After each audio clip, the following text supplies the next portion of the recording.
सबसे पहले आपको एक प्यारी सी नमस्कार। मैं बलवंत साहनी एक बार फिर स्वागत करता हूं आपका अपने चैनल साइंस गुरु बलवंत पे। और आज हम पढ़ने वाले हैं एचएसएससी के वो क्वेश्चन जो प्रीवियस ईयर के अंदर आए हैं। यानी हमारी जो 1500 प्लस की सीरीज चल रही थी उसमें से लगभग कंप्लीट हो चुके हैं। ठीक है, 2-3 वीडियो और रही होगी, वो कंप्लीट कर दूंगा मैं। ठीक, और उसके बाद आपको क्वेश्चन चाहिए तो केमिस्ट्री के क्वेश्चन मैं यहाँ पे नहीं करवाऊंगा, बता देता हूँ। केमिस्ट्री के क्वेश्चन की आपको पीडीएफ मिल जाएगी, अगर हो सके तो मैं अवेलेबल करवा दूंगा, क्योंकि वहाँ से जितने क्वेश्चन आए हैं फिजिक्स और बायो, एनिमल हस्बेंड्री, ठीक है ना, और बॉटनी, सभी के क्वेश्चन हो चुके हैं, विविध भी हो चुके हैं। तो यहाँ से ठीक है, उसके बाद मैं स्टार्ट करने वाला हूँ एनटीपीसी के बारे, ग्रुप डी के बारे में। ठीक है, ग्रुप डी का जो है और पूरे जो नेशनल एग्जाम होते हैं उनसे प्रीवियस ईयर क्वेश्चन जो आपके इंपॉर्टेंट है, एचएसएससी के लिए भी इंपॉर्टेंट होंगे, क्योंकि वहाँ से सारे के सारे क्वेश्चन आप देखोगे ना। ने जितने भी वहाँ पर एचएसएससी के 8000 क्वेश्चन करवाए। ठीक, यहाँ पर 1500 8000 में से ही वो सारे के सारे आ जाएंगे यहाँ पर आने वाले जो वह करवाऊँगा। ठीक है, तो वो देख लेना आप, बढ़िया रिवीजन हो जाएगा आपका। और यहाँ से मैं एक बात बता देता हूँ आपको, बॉटनी के क्वेश्चन रहेंगे आज। ठीक है, जिसको नहीं देखना है न देखे, कोई दिक्कत नहीं है, और देखना है तो वो बहुत कुछ है। और इसमें सबसे इम्पोर्टेंट चैप्टर आपका प्रकाश संश्लेषण, मैं बता देता हूँ, सबसे इम्पोर्टेंट है प्रकाश संश्लेषण, फोटोसिंथेसिस। ठीक है, आप पढ़ रहे हो तो आपका फ़ायदा होना चाहिए, क्या पढ़ना चाहिए। अच्छा, एसएससी के लिए जो क्वेश्चन सबसे ज़्यादा यहाँ से फोटोसिंथेसिस से आए हैं। दूसरा आपका रेस्पिरेशन इन प्लांट के अंदर, ठीक है ना, रेस्पिरेशन यानी इसका ही भाग हो गया, दूसरा छोटा सा भाग है, यानी पादप में श्वसन किस प्रकार से होता है। तीसरा यहाँ से क्वेश्चन आए हुए हैं हार्मोन से, पादप हार्मोन से। ठीक है, सबसे इंपॉर्टेंट चैप्टर है पादप हार्मोन, क्लियर है। उसके बाद उत्तक, और उत्तक के अंदर सबसे ज़्यादा इंपॉर्टेंट है जाइलम व फ्लोएम, बस सबसे ज़्यादा। अगर आपके 10 क्वेश्चन भी पूछे गए हैं ना, तो 8 क्वेश्चन इन चैप्टरों से आए हुए हैं। ठीक है, तो पहला क्वेश्चन है एचएसएससी ग्रुप डी के अंदर आया हुआ है, देखो, निम्नलिखित में कौन से पौधे में अलैंगिक प्रजनन तंत्र नहीं है। अलैंगिक प्रजनन पौधों में, ठीक है ना, तो नहीं है, यानी जीवाणु जनन, स्पोर फॉर्मेशन है, विखंडन यानी फ्यूजन भी है। ठीक है, एसगन एसिनोगेमी जिसे बोलते हैं वो भी है। ठीक है, तो इनमें से उपरोक्त में से कोई नहीं आएगा। ठीक है, अलैंगिक जनन का मतलब होता है एसेक्सुअल रिप्रोडक्शन। एसेक्सुअल रिप्रोडक्शन का मतलब क्या होता है, तो मैं बता देता हूँ, एक ही जीव द्वारा बिना सेक्सुअल एक्टिविटी के क्या कर देना, या गेमेट फॉर्मेशन कह सकते हो आप। यहाँ पे सेक्सुअल एक्टिविटी तो गलत हो जाएगा। ठीक है, गेमेट फॉर्मेशन, गेमेट फॉर्मेशन नहीं हुआ, गेमेट का फॉर्मेशन नहीं हुआ, यानी युग्मक के जनन, और विदाउट फर्टिलाइजेशन यानी बिना युग्मक के, किसमें, फ्यूजन के बिना, दो मतलब केंद्रक जब फ्यूजन होते हैं तो फर्टिलाइजेशन, उसके बिना जब कोई भी नया जीव बनता है तो उसे बोलते हैं एसेक्सुअल रिप्रोडक्शन बोलते हैं। ठीक है ना, उसके अलग अलग भाग होते हैं, जैसे फ्यूजन हो गया जिसे हम विखंडन बोलते हैं, बाइनरी फ्यूजन, द्वि विखंडन जीवाणु वगैरह में होता है, फ्रैगमेंटेशन हो गया, रीजनरेशन हो गया, वेजिटेटिव प्रोपागेशन हो गया, स्पोर फॉर्मेशन हो गया। ठीक है, तो ये एसेक्सुअल रिप्रोडक्शन के भाग होते हैं जो सारे के सारे दिए हुए, तो इनमें से कोई नहीं उत्तर आएगा। अगला क्वेश्चन है, बाकी आप वहाँ पर जाके पढ़ते हो, सेक्सुअल एसेक्सुअल रिप्रोडक्शन दोनों करवाया गया है और अच्छे से करवाया गया पूरा का पूरा। यानी बायो के क्वेश्चन है ना, बायो में चाहे जूलॉजी हो चाहे बॉटनी हो, वहाँ से क्वेश्चन एक भी बाहर नहीं जाएगा अगर आपने वीडियो पूरी देखी है तो, और आपको जिसने देखी है उसे पता भी होगा।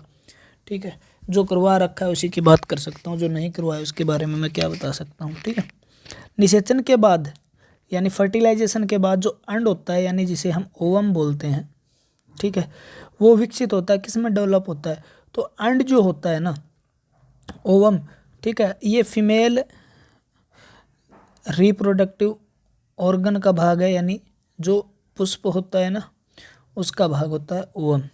ठीक है, और ये विकसित हो जाता है बीजांड के अंदर, किसमें विकसित होता है, बीजांड में, और बीजांड फिर आगे विकसित होता है बीज में।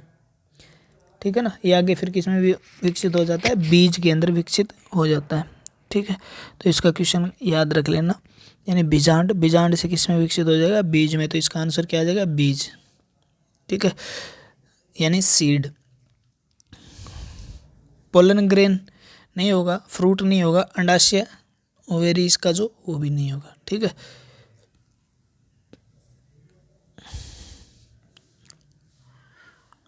कॉलम ए में दिए गए पौधों की संरचना के कॉलम बी में दिए गए पौधों के कार्य में मिलान कीजिए। ए को बी से मिलान करना है, कौन सा क्या काम करता है।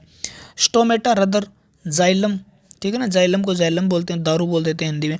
जड़ों में रोम, ठीक है ना, हेयर रूट बोलते हैं इसे, रूट हेयर, रूट हेयर को हम क्या बोलते हैं, जड़ों के रोम बोलते हैं। फ्लोएम, ठीक है।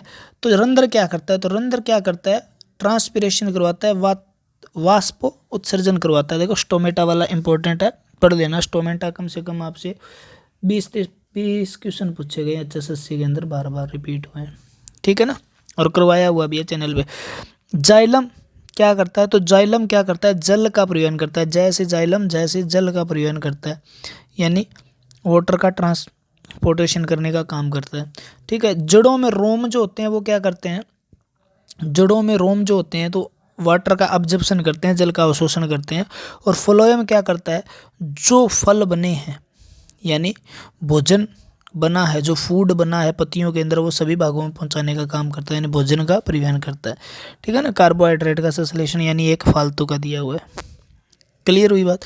दोबारा देख लो, रदन स्टोमेटा होते हैं, पत्तियों के अंदर पाए जाते हैं। पत्तियों में मतलब शोषण के लिए भी ये रिस्पॉन्सिबल होते हैं। कार्बन डाइऑक्साइड बाहर जाती है, अंदर आती है, ऑक्सीजन बाहर जाता है, अंदर आता है, तो वो रात को अंदर आता है, दिन में वो चीज़ें तो आगे मैं बता दूंगा, ठीक है। तो रंध्र जो होते हैं वो खुलते हैं, बंद होते हैं, उनके पीछे गार्ड सेल लगे होते हैं, गार्ड, वो इसमें मतलब इसको क्या करते हैं, खोलने और बंद होने में इसकी सहायता करते हैं।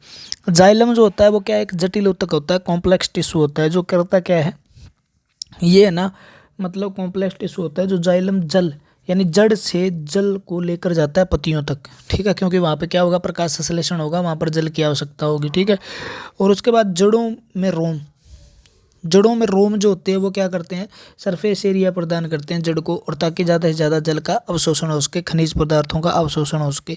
फ्लोएम जो करता है वो क्या करता है, तब जब प्रकाश संश्लेषण द्वारा भोजन तैयार करता है पत्तियों के अंदर, तो वो क्या करता है, पत्तियों से भोजन को उठाकर सभी भागों तक पहुँचाने का काम करता है, क्योंकि ऊर्जा सभी भागों को चाहिए, ठीक है। और अंदर क्या करता है, मैंने बताया था, वाष्पोत्सर्जन है, ट्रांसपिरेशन करता है। ट्रांसपिरेशन का मतलब क्या है, तो उसके अंदर यानी जैसे ही जल का परिवहन होगा, तो जल जब जैसे पहुंच जाएगा, और फालतू का जल है ना, वो क्या हो जाएगा, वाष्प के रूप में, वाटर वेपर के रूप में क्या होगा, स्पेस में चला जाएगा, ठीक है ना, एनवायरनमेंट के अंदर चला जाएगा। तो उसे क्या बोलते हैं, वाष्प उत्सर्जन, ठीक है ना, वाष्पोत्सर्जन। क्लियर हुई बात। तो ये फिर आ गया, देखो स्टोमेटा। स्टोमेट एक का होता है, स्टोमेटा मतलब होता है रंध्रों, रंध्र क्या होते हैं, पत्तियों के निचले वाले भाग में होते हैं ज़्यादातर, ठीक है। का कार्य है परिवहन करना, प्रोटीन संश्लेषण, गैसों का विनिमय, ठीक है ना। तो एक्सचेंज ऑफ गैसेज करता है ये, ठीक है ना।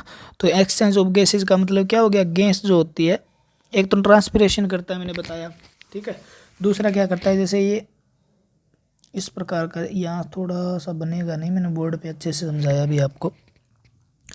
इस प्रकार का ये होता है ये स्टोमेटा हो गया पूरा, ठीक है। और ये ना इस बीच में ये होते हैं गार्ड सेल, ठीक है ना। और ये स्टोमेटा अब खुला हुआ है मान लो, तो इससे क्या होगा, तो जैसे दिन में क्या होगा, ऑक्सीजन बाहर आएगी, ठीक है, और कार्बन डाइऑक्साइड अंदर जाएगी। तो किस छिद्र के माध्यम से जाएगी, स्टोमेटा के माध्यम से जाएगी। तो गैसों का एक्सचेंज कौन कर रहा है, स्टोमेटा कर रहा है, ठीक है, स्टोमेटा के द्वारा। और ये खुलेगा तब क्या होगा, जल भी बाहर चला जाएगा कुछ मात्रा में, तो जल का वाष्प के रूप में बाहर भी निकलता है, जिसे हम क्या बोलते हैं, वाष्पोत्सर्जन बोलते हैं, वो स्टोमेटा का कार्य है। निम्नलिखित में से कौन सी बातें असत्य है, ध्यान रखना। ऑक्सिन, ऑक्सिन क्या है, एक हार्मोन है, यानी पादप के अंदर कितने हार्मोन होते हैं, तो 5 हार्मोन होते हैं। 3 वृद्धि हार्मोन कहलाते हैं, ग्रोथ प्रोमोटर, और 3 क्या है, ग्रोथ इनहिबिटर यानी ग्रोथ अवरोधक कहलाते हैं, यानी वृद्धि अवरोधक हार्मोन कहलाते हैं, ठीक है। तो उनमें से ऑक्सिन क्या है, कि ग्रोथ वृद्धि करने वाला हार्मोन है, जो एक तने पर पाया जाता है, यानी तना जो होता है ना, शूट टिप बोलते हैं जिसे, ठीक है, शूट टिप प्रो है का अग्र भाग है, उस पर पाया जाता है, ठीक। तो वो ऑक्सिन पाया जाता है। तने के शीर्ष पर संश्लेषित होता है, यानी इसका फॉर्मेशन जो होता है ना, इसका सिंथेसिस होता है, वो तने के शीर्ष पे होता है, यानी मैंने पहले बताया था, सूट जो होता है उसके एंड टिप पे होता है, ठीक है ना। और जड़ की टिप पे भी होता है, कोई नई कली बन रही है उसके टिप पे भी होता है, यहाँ पर इसका सिंथेसिस कोशिकाओं को लंबा होने में मदद करता है, यानी कोशिकाएं लंबी होगी तभी तो वृद्धि होगी, यानी वृद्धि है ये, ग्रोथ प्रोमोटर हार्मोन है, ठीक है ये भी। जब एक और प्रकाश आता है तो वह छाया की ओर विकसित हो जाता है, ये बात सही है।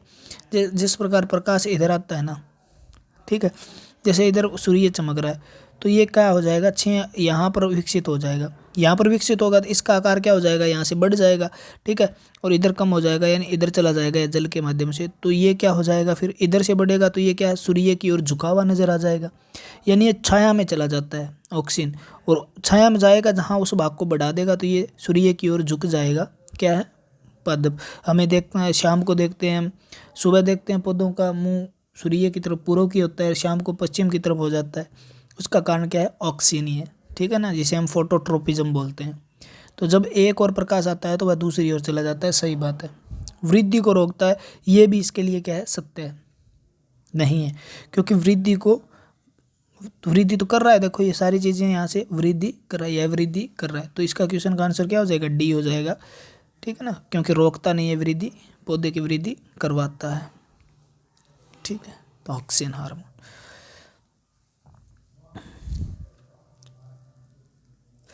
निम्नलिखित में से कौन सा एक शरीर से बाहर खाद्य पदार्थ का अपघटन यानी कर देता है, उसको मतलब अपघटन कर देता है, अपघटन डिकम्पोजिशन कर देता है उसका, करके फिर से उसे अवशोषित करने वाले जीवों का उदाहरण नहीं है, यानी एक ऐसा जीव कौन सा नहीं है इनमें से जो अपने शरीर से बाहर ही तो पचा लेता है, पचा के फिर छोटे छोटे जैसे प्रोटीन को छोटे छोटे भागों में तोड़कर अमीनो एसिड को ही लेता है, प्रोटीन को नहीं लेता, तो इसका कौन सा एग्जाम्पल नहीं है, ब्रेड मोल्ड, जिसे हम क्या बोलते हैं, ब्रेड फफूंदी बोलते हैं, ईस्ट को हम खमीर बोलते हैं हिंदी में, याद रखना, ठीक है, मशरूम को हम कुकरमुत्ता बोलते हैं, मशरूम को हम कुकरमुत्ता बोलते हैं, ये तीनों के तीनों क्या है, कवक हैं, याद रखना, ठीक है, कवक है। और अमरबेल क्या है, क्या परजीवी पादप है, जो दूसरे पादपों पर जीवित रहता है, लेकिन ये क्या नहीं करता, कवक सारे के सारे क्या करते हैं, कवक पहले अपने शरीर से बाहर यानी ये एंजाइम का स्त्रावण करते हैं, एंजाइम यानी ये प्रोटीन है मान लो, इस पे एंजाइम छिड़क देंगे, ये प्रोटीन बाहर ही पच जाएगा और पचने के बाद अमीनो एसिड को शरीर में लेके जाएंगे, तो वो कवक करते हैं ऐसा, ठीक है ना। तो ये तीनों ही कवक हैं, ईस्ट, मशरूम, जिसे आप क्या बोलते हो, खुम्बी बोलते हो, मशरूम होती है ईस्ट, और ये फफूंदी ब्रेड मोल्ड, जो ब्रेड के अंदर मतलब जो क्या हो जाता है, उसे हरे हरे रंग की ग्रीन ग्रीन कलर की हो जाती है ना, ब्रेड मोल्ड बोलते हैं जिसे, ठीक है, जो मतलब बहुत ही खतरनाक होती है हमारे शरीर के लिए, वो खा ली जाए तो आपको लूज मोशन वगैरह हो जाते हैं, फूड पॉइजनिंग भी हो सकती है, तो अमरबेल इसका एग्जाम्पल नहीं, ठीक है, क्लियर हुआ। अमरबेल वही होती है जो पौधों के ऊपर चढ़ जाती है, लेकिन वो है तो परजीवी, अपने आप की उसकी जड़ें वगैरह नहीं होती, लेकिन वो पौधे से ही क्या लेती है, पौधे द्वारा पचा हुआ भोजन अवशोषित करती है, न कि बाहर पचा के अवशोषित करती है, ठीक है, तो इस बात को थोड़ा सा ध्यान रखना। कौन सा पादप हार्मोन है, कौन सा, मैंने कहा था हार्मोन से तीसरा क्वेश्चन है ये, प्रकाश संश्लेषण के कितने क्वेश्चन आगे देख लो, ग्रुप डी 17 नवंबर मॉर्निंग को आया हुआ। इंसुलिन आपको पता है अग्नि से स्रावित होता है, मानव हार्मोन है। एस्ट्रोजन आपको पता है फीमेल सेक्स हार्मोन है, जो मादा से स्रावित होता है, किससे, अंडाशय से। टेस्टोस्टेरोन जो है वो टेस्टिस से स्रावित होता है, वृषण से, मानव में नर सेक्स हार्मोन है, ठीक है ना।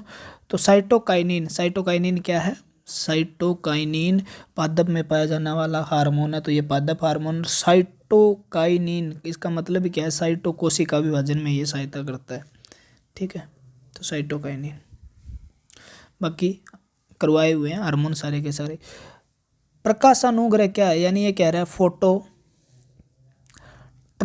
क्या है, फोटोट्रोपिज्म क्या है, तो फोटोट्रोपिज्म का मतलब हो गया प्रकाश की ओर किसी चीज़ का मतलब वृद्धि करना, उसे बोलते हैं फोटोट्रोपिज्म। प्रकाश की ओर पौधे की प्रतिक्रिया, ठीक है ना, पौधे की प्रतिक्रिया, ठीक है ये बात। तो दूसरी क्या है, रसायन की ओर, यानी प्रकाश पूछा इसने तो पहला ऑप्शन हमारा ठीक हो जाएगा, ठीक है ना।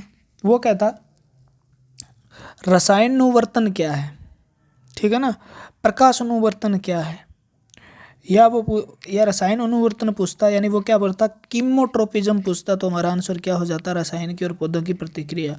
जियोट्रोपिज्म पूछता तो हमारा गुरुत्वबल की ओर, गुरुत्वबल यानी ग्रेविटी की ओर, ठीक है, तो हमारा ये आंसर। जल की ओर पूछता तो हाइड्रोट्रोपिज्म हो जाता, जल की ओर पूछता तो हाइड्रोट्रोपिज्म। इसने पूछा प्रकाश अनुग्रह, ठीक है ना, क्लियर है, क्योंकि जल की ओर तो जड़ें करती है और तना क्या करता है, प्रकाश की ओर वृद्धि करता है, तो प्रकाश अनुग्रह क्या है, तना है, और जल की ओर, ठीक है, तो वो क्या है, जल की ओर और गुरुत्वाकर्षण की ओर करने वाला क्या है, जियोट्रोपिज्म, एंड हाइड्रोट्रोपिज्म क्या है, जड़ होती है। रसायन की ओर, ठीक है, तो यानी इसके अंदर जो होते हैं 5 होते हैं, एक तो मतलब एक स्पर्श या टच की ओर भी होता है जिसे हम क्या बोलते हैं, थिग्मोट्रोपिज्म बोलते हैं, ठीक है, तो याद कर लेना। प्रकाश अनुग्रह क्या है, तो प्रकाश की ओर पौधे की प्रतिक्रिया, यानी प्रकाश की ओर झुक जाते हैं, उसे ही तो बोलते हैं, ठीक है। दिन के समय रंध्र खुले होते हैं तो जाइलम में जल की गति का मुख्य उत्तरदायी बल वाष्पोत्सर्जन खिंचाव बन जाता है। देखो रंध्र से है और जाइलम दोनों, मैंने फिर बताया था। ये कहता है दिन में जब जाइलम रंध्र खुले होते हैं ना, ठीक है, तो खिंचाव बन जाता है। तो जैसे जैसे पानी जड़ से ऊपर आ रहा है पत्तियों की ओर, तो ये पत्तियों से थोड़ा पानी चला जाएगा ऊपर, तो ये क्या खिंचाव तो बना रहा है ना, यानी जल जाइलम उससे और ज़्यादा जल लेके आएगा नीचे से, तो खिंचाव बन जाता है। ये बात सत्य है, ठीक है ना, ये बात क्या है, सत्य है। ये गलत है, असत्य नहीं है, तो क्या ये बात क्या है, सत्य है, खिंचाव बन जाता है।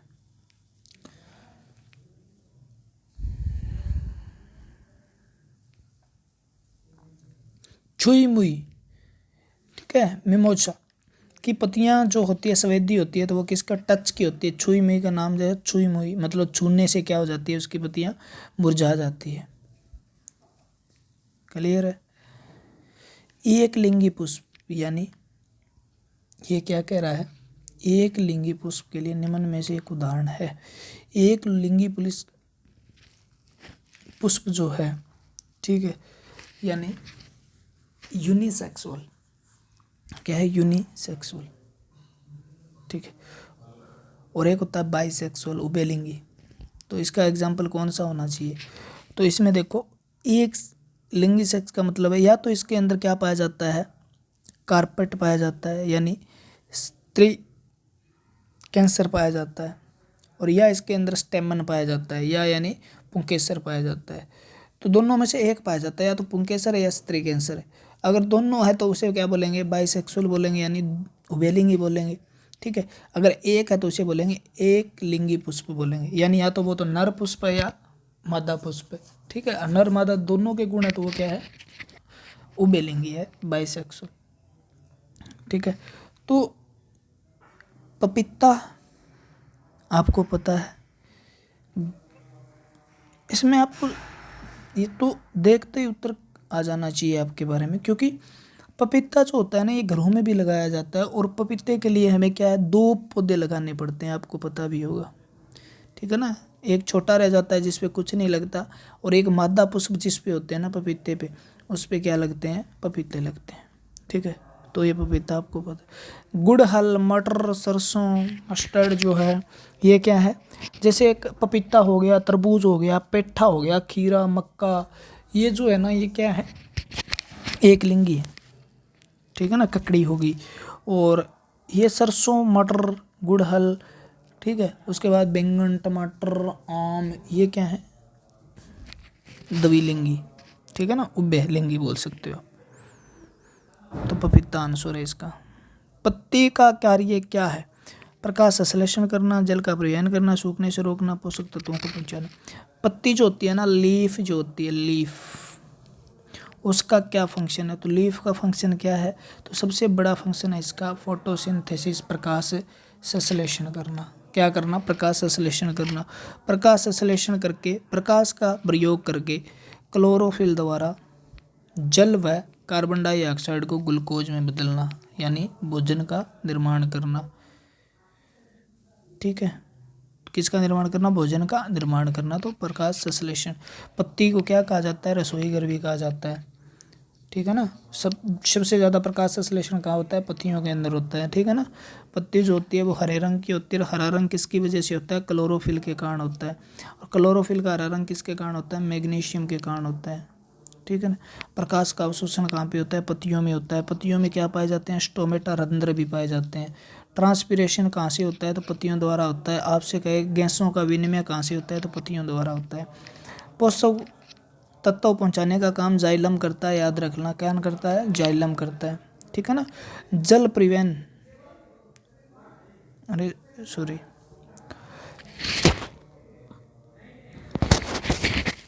ठीक है। पोषक तत्व पहुंचाता है, न्यूट्रिएंट जो होते हैं उनको पहुंचाने का काम कौन करता है? फ्लोएम करता है, फ्लोएम, ठीक है ना। फ्लोएम करता है। कहाँ से लेके जाता है? पत्तियों से बनाए हुए। जल का परिवहन जाइलम करता है। सूखने से रोकता है स्टोमेटा, रंध्र रोकते हैं। प्रकाश संश्लेषण पत्तियां करती है, यानी क्लोरोफिल जो पत्तियों में पाया जाता है वो करता है। रात में पौधे क्या छोड़ते हैं? यानी रात में जो है वो किसका उत्सर्जन करते हैं पौधे? हाइड्रोजन का, पानी का, कार्बन डाइऑक्साइड का, ऑक्सीजन का। तो रात के अंदर पौधे क्या है? कार्बन डाइऑक्साइड छोड़ते हैं। क्या छोड़ते हैं? Carbon dioxide. क्यों छोड़ते हैं इसका कारण आपको पता भी होगा। अगर आपसे पूछे दिन में क्या छोड़ते हैं तो आप कहोगे ऑक्सीजन, रात को क्या छोड़ते हैं? Carbon dioxide. ये क्या हुआ जी? दिन में ऑक्सीजन और रात को कार्बन डाइऑक्साइड, क्यों जी? इसका कारण क्या है? इसका कारण यह है क्योंकि दिन के अंदर क्या होता है? प्रकाश संश्लेषण होता है, और प्रकाश संश्लेषण के अंदर बहुत ज़्यादा ऑक्सीजन का निर्माण होता है, ठीक है ना।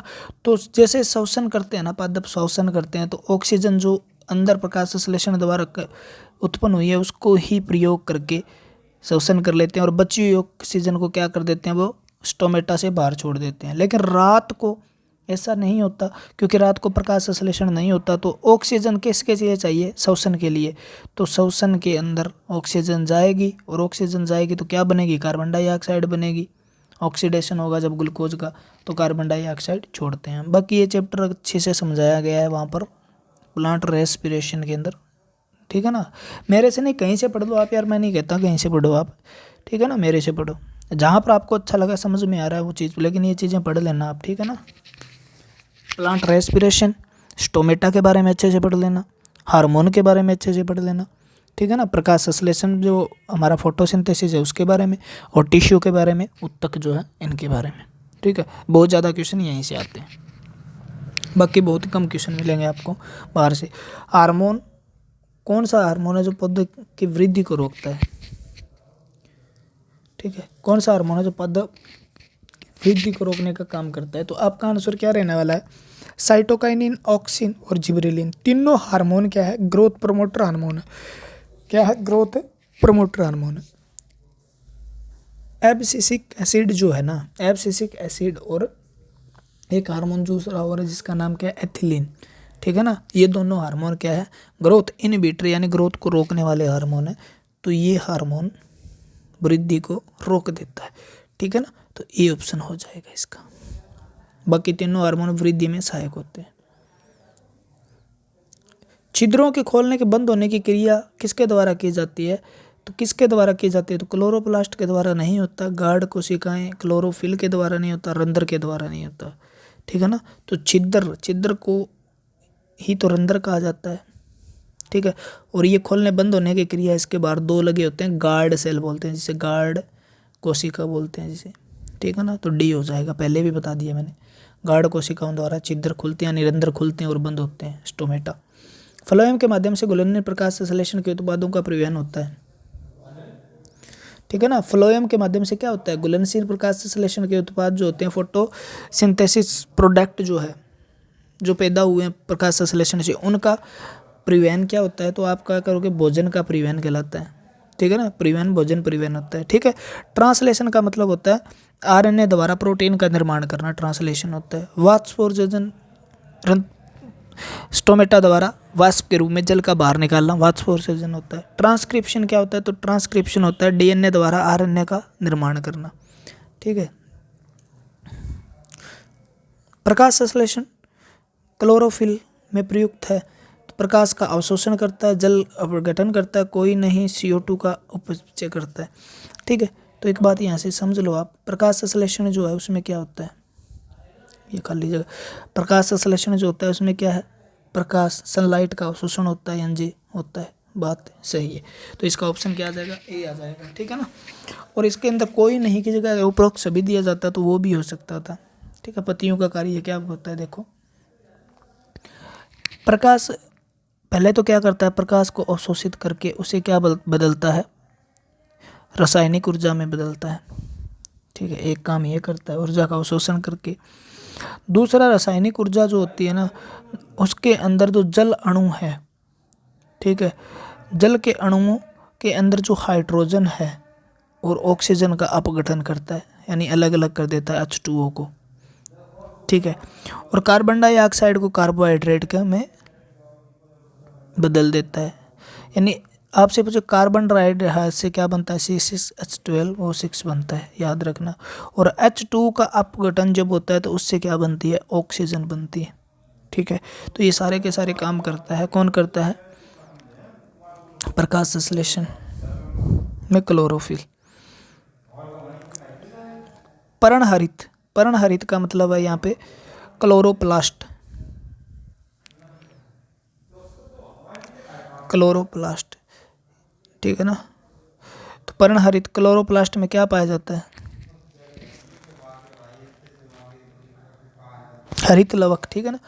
ये पर्ण रहित नहीं है, हरित है, पर्ण हरित, इसका मतलब है क्लोरोफिल, क्लोरोफिल मैं भी क्लोरोफिल, जो क्लोरोफिल है खनिज घटक क्या है उसका, तो है मैग्नीशियम। तो इसके अंदर क्या क्या पाए जाते हैं मैं बता देता हूँ, कार्बन है, हाइड्रोजन, ऑक्सीजन है, नाइट्रोजन और मैग्नीशियम, ये इनसे बना होता है। ये क्या बना होता है, क्लोरोफिल। क्लोरोफिल के अंदर क्या है, कार्बन, हाइड्रोजन, ऑक्सीजन, नाइट्रोजन और मैग्नीशियम से बना होता है। तो क्लोरोफिल में कौन सी धातु पाई जाती है, तो आपका आंसर क्या रहता है, मैग्नीशियम, ठीक है। और इसका फार्मूला भी बता दूं, क्लोरोफिल ए होता है, क्लोरोफिल बी होता है। ए का फार्मूला होता है, ठीक है, H72O5N4Mg।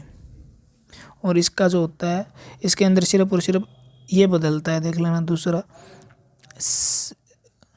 Carbon, hydrogen, oxygen, nitrogen और मैग्नीशियम, ये दो फार्मूले होते हैं। देखो इसके अंदर चेंज सिर्फ यहाँ पर क्या है, ए के अंदर 5 और बी के अंदर 6 है बस, ठीक है। बाकी पढ़ लेना आप, इतना डीप जाने की ज़रूरत है नहीं।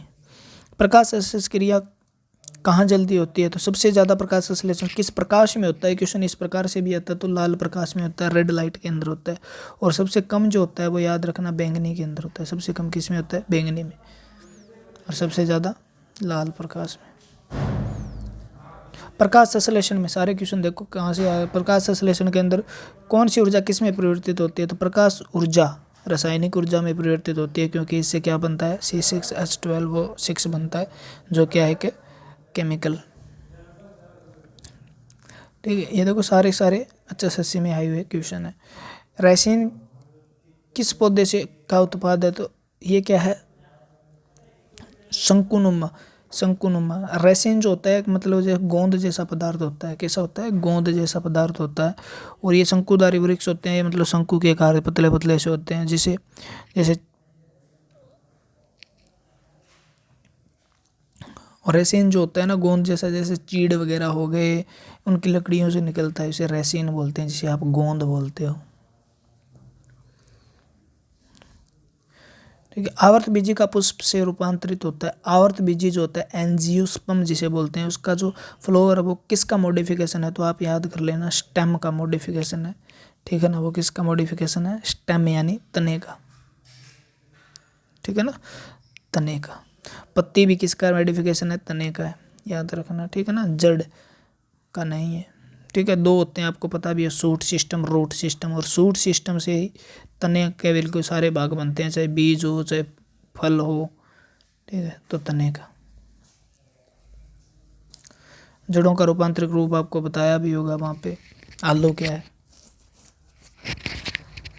ऊंचे पौधे तनों में संवेदन, संवेदन का मतलब है यहाँ पे ट्रांसपिरेशन, वाष्पोत्सर्जन, ठीक है ना, ट्रांसपिरेशन के माध्यम से होता है। तो ऊंचे पौधे या जो हाई लेवल के पौधे जो होते हैं ना, वो उसके अंदर किस में होता है, तो रंध्रों द्वारा होता है। उसके अंदर पत्तियों में क्या पाए जाते हैं, स्टोमेटा पाए जाते हैं, तो उनके द्वारा वाष्प विसर्जन होता है। ठीक है, ट्रांसपिरेशन ध्यान से पढ़ लेना। पेड़ों की उम्र का अनुमान कैसे लगाया जाता है, तो आपको सबको पता है, उसके वल्लियों को गिन के लगाया जाता है। उसके अंदर कितने रिंग्स, एनुअल रिंग्स बोलते हैं उन्हें, ठीक है ना, यानी वार्षिक वल्लियों को गिनकर पता लगाया जाता है। यानी इसके अंदर इस प्रकार से नई नई आकृति के, आप जब भी कोई पेड़ को काटते हो तो इस प्रकार गोले छल्ले से मिलते हैं आपको, ठीक है ना, उन छल्लों को गिन के लगाया जाता है। एक छल्ला है तो 1 साल का हो गया। प्रकाश संश्लेषण में ऑक्सीजन का स्रोत क्या है, तो ऑक्सीजन का स्रोत मैंने बताया था H2O से क्या बनती है, ऑक्सीजन बनती है, और CO2 से ग्लूकोज बनता है। ठीक है, तो पानी क्या है, ऑक्सीजन का स्रोत है। प्रकाश संश्लेषण में जल से क्या बनती है, तो ऑक्सीजन बनती है, याद रखना। और कार्बन डाइऑक्साइड से क्या बनता है, ग्लूकोज बनता है। ठीक है, आपसे यहाँ पूछ लिया जाता है ग्लूकोज का स्रोत क्या है, ग्लूकोज का स्रोत क्या है, तो आपका आंसर यहाँ पे ग्लूकोज की जगह क्या मिलता है, कार्बन डाइऑक्साइड ऑप्शन हो जाता है आपका। पादप के किस भाग में प्रकाश संश्लेषण होता है, तो आपको पता है लीव्स होती है, यानी पत्तियां जो होती हैं, लीव्स होती हैं, लीव्स यानी पत्तियां, उनके अंदर प्रकाश संश्लेषण होता है। ठीक है ना। और पुष्प जो क्या है, जनन अंग है। पादप का जनन अंग कौन सा है, पुष्प है, यानी फ्लोर है। ठीक है ना। स्टेम जो होता है उस पे सारा कुछ टिका होता है। जड़ जिसे हम रूट बोलते हैं, ये पादप की मतलब कड़े रहने में सहायता करती है, मजबूती प्रदान करती है, अवशोषण करती है जल वगैरह खनिज पदार्थ का। जब रात में प्रकाश संश्लेषण बंद होता है तो कार्बन डाइऑक्साइड ग्रहण करते हैं, ऑक्सीजन ग्रहण करते हैं, कार्बन डाइऑक्साइड छोड़ते हैं, ऑक्सीजन छोड़ते हैं। देखो, जब प्रकाश संश्लेषण बंद होता है तो पौधे रात को, देखो दोनों, यहाँ पर एक बात है, ऑक्सीजन को तो ग्रहण करते हैं और कार्बन डाइऑक्साइड को छोड़ते हैं। ठीक है ना। तो अब यहाँ पर 2 ऑप्शन है, देखो, ऑक्सीजन ग्रहण करते हैं, यस, कार्बन डाइऑक्साइड छोड़ते हैं, यस। तो बी और सी दोनों होना चाहिए, इसका बी व सी दोनों होगा। ठीक है ना। तो लेकिन इसके अंदर कनेक्टर का जो है, इसने क्या देखा, कार्बन डाइऑक्साइड छोड़ते हैं, तो अकेला तो गलत है ना, क्योंकि ऑक्सीजन लेंगे तभी तो कार्बन डाइऑक्साइड छोड़ेंगे। ठीक है, तो आज के लिए हमारे इतने ही क्वेश्चन थे। ठीक है, पढ़ लेना, मज़े करो, पूरे आराम से फ्रेश माइंड होके पढ़ो, कोई दिक्कत नहीं है। ये क्वेश्चन आए हैं, और भी क्वेश्चन है हमारे 30-35 क्वेश्चन और है जो HSC के अंदर रिपीट हुए हैं, वो क्वेश्चन भी मैं करवा दूंगा, कहाँ से किस प्रकार से हुए हैं। ठीक है, और आप पढ़ लेना इस हिसाब से, ये चैप्टर आप जरूर पढ़ लेना। आप एंजियोस्पर्म क्या है, ब्रायोफाइटा क्या है, ट्रेडोफाइटा, वो नया पढ़ो तो भी कोई दिक्कत नहीं है, लेकिन पेपर के पास पढ़ना जरूरी है सारा कुछ, लेकिन ये चीज़ें ज़रूर पढ़ लेना आप। प्रकाश संश्लेषण, ठीक है ना, हार्मोन, उत्तक, फ्लोएम, जाइलम क्या है, ट्रांसपिरेशन क्या है, वाष्पोत्सर्जन क्या है, ठीक है, क्लोरोफिल क्या है, क्लोरोप्लास्ट क्या है, तो ये चीज़ें पढ़नी ज़रूरी है आपको। ठीक है, तो आज के लिए इतना ही। धन्यवाद, आपने इतनी दूर तक आके लेक्चर देखा, आपका बहुत बहुत आभारी हूँ मैं। ठीक है, पढ़ते रहिए, मुस्कुराते रहिए। जय हिंद, जय भारत। मिलेंगे फिर अगले लेक्चर में।